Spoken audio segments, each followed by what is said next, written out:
Gabar garoob ah oo aad u qurux badan bay rag badani soo doonteen, laakiin hooyadeed baa meherkeeda u goysay. Waana $50,000 Mareykanka. Qof awoodi karana waa la waayay, iyaduna waa ay diiday inay hal senti xitaa ka dhinto. Wiil baa gabadhii aad u jeclaaday, wax kastoo awoodiisa ahna markii uu isugu geeyay, wax $30,000 ka badan waa uu ururin waayay. Aabihii buu u sheegay rabitaankiisa iyo shuruudda gabadha hooyadeed ay ku xirtay, iyo inaanu lacagta intaa le'eg awoodi karin. Aabihii ayaa ku yidhi, dhib ma lehe lacagta keen, ina keen aan islaanta aadne. Wiilkii ayaa yidhi, laakiin wax 50,000 ka yar waa ay diiday. Aabihii ayaa ku jawaabay, Allaan leenahay ina keen. Waxayna aadeen gurigii gabadha. Markii ay u tageen waxaa hadalkii bilaabay wiilkii aabihii, wuxuuna gabadha hooyadeed ku yidhi, waxaan rajaynayaa inaadan warka iga dhexgelin ilaa aan ka dhammaysto.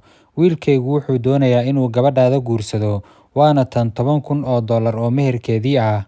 Islaantii oo caraysan ayaa la soo booday, laakiin wiilkii aabihii ayaa yidhi, waxaan kugu idhi warka ha iga dhexgelin ilaa aan ka dhammaysto. Kadibna wuxuu yidhi, tanina waa $10,000 oo adiga meherkaagii ah, haddii aad iga oggolaatid inaad xaaskayga noqotid.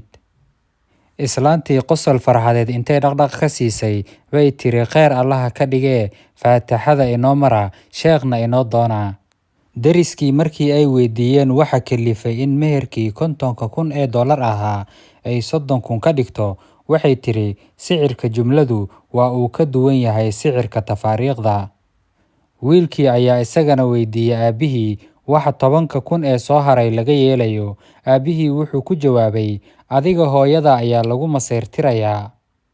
Qoraha sheekadan wuxuu leeyahay, hay-adda maaraynta masiibooyinka, macallin khibrad leh unbaa maamuli karaa. Waxaan filayaa saaxiibayaal inaad sheekadan ka bogateen. Waa maxay waxa aadka ku cajabgeliya ee sheekadan ku xusan? Sidoo kale, muuqaalkan la wadaag asxaabta kale si ay iyagana uga bogtaan oo inoo share gareeya.